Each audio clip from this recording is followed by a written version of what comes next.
Bonjour, monsieur Saturnin, je suis. Merci d'accepter de répondre à nos questions. Votre commentaire suite à cette décision de la Cour africaine des droits de l'homme et des peuples? Merci.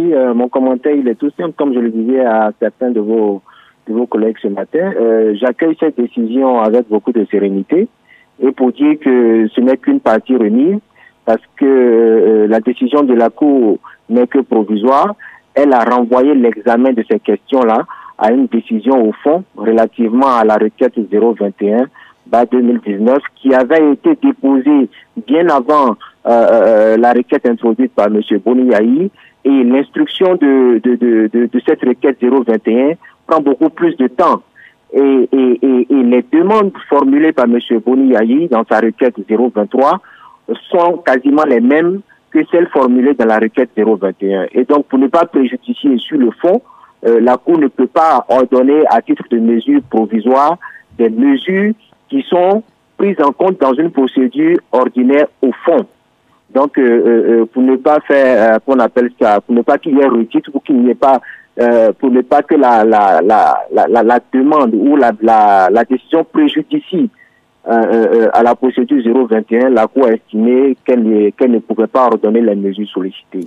Ça, c'est en ce qui concerne la mise en liberté et le sursis de la poursuite initiée ici au Bénin.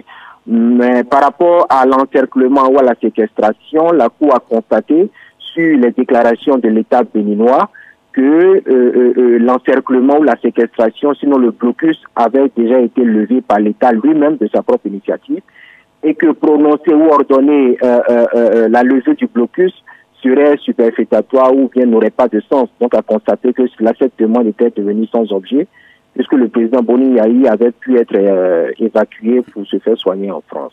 Voilà. Comment comprendre, Maître Renaud Agbodjo, qu'au-delà de sa situation, l'ancien président Boni Yayi s'intéresse à la situation de Guy Mitokbe, dont on a demandé l'audition, également à la situation des 64 personnes détenues? Le président Boni Yayi ne s'intéresse pas uniquement à la situation de M. Guy Mitokbe, puisque M. Guy Mitokbe n'est pas le seul poursuivi. Si la demande de M. Boni Yayi était seulement circonscrite au profit de M. Guy Mitokbe, on l'aurait compris, votre question. Mais M. Boni Yayi a demandé à la Cour également d'intervenir au profit de toutes les personnes détenues ou poursuivies par la justice béninoise dans le cadre des événements des 1er et 2 mai 2019. Donc, pour moi, c'est sans intérêt. Il n'y a pas d'intérêt à faire des fixations sur la situation de M. Guy Mitokbe. Est-ce que pour les détenus, est-ce que c'est parce que ceux-là se sont montrés solidaires de lui qu'il se fait en quelque sorte leur avocat? Le procureur de la République du tribunal de Cotonou l'a dit à la face du monde que M. Boni Yayi est impliqué personnellement, et même il est considéré comme quasiment le commanditaire des événements du 1er. Alors qu'on sait tous que c'est un bouclier humain qui s'est porté à son domicile pour empêcher son arrestation illégale sans décision de justice. Donc, on peut dire que la situation judiciaire des 64 personnes est intimement liée à celle de M. Boni Yayi. Il n'entend pas se porter avocat de qui que ce soit, mais c'est dans l'intérêt de toutes ces personnes, y compris de M. Boni Yayi, d'être jugées dans des conditions légales. Voilà. Les conséquences de cette décision sur la procédure en cours au pays, est-ce que désormais le pouvoir en place n'a pas la voie libre pour continuer à demander, exiger l'audition de Boni Yayi et continuer à détenir les 64 personnes? Non, la Cour n'a pas dit, ne faisons pas dire à la Cour ce qu'elle n'a pas dit. En tout état de cause, que la procédure au Bénin se poursuive ou pas, son sort est tributaire de la décision au fond qui sera rendue par la justice, par la Cour africaine des droits de l'homme d'ici quelques mois.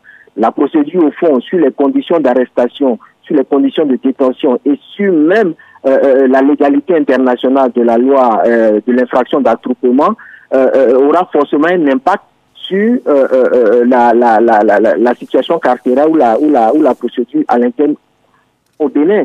Donc, si la justice estime que M. Boni Yayi doit être entendu, libre à elle. Mais dans tous les cas, la Cour africaine a constaté qu'il était urgent pour M. Boni Yayi de se faire soigner. Et donc, ce qui nous conforte que si le blocus avait été maintenu, à ce jour, la Cour allait sans doute ordonner la levée de ce blocus-là. Donc, aujourd'hui, tant que M. Boni Yayi n'a pas encore été libéré par ses médecins, je ne vois pas dans quelle condition. C'est ce que je peux dire. Maître Noah Godjo, merci d'avoir répondu à nos questions. Je vous en prie.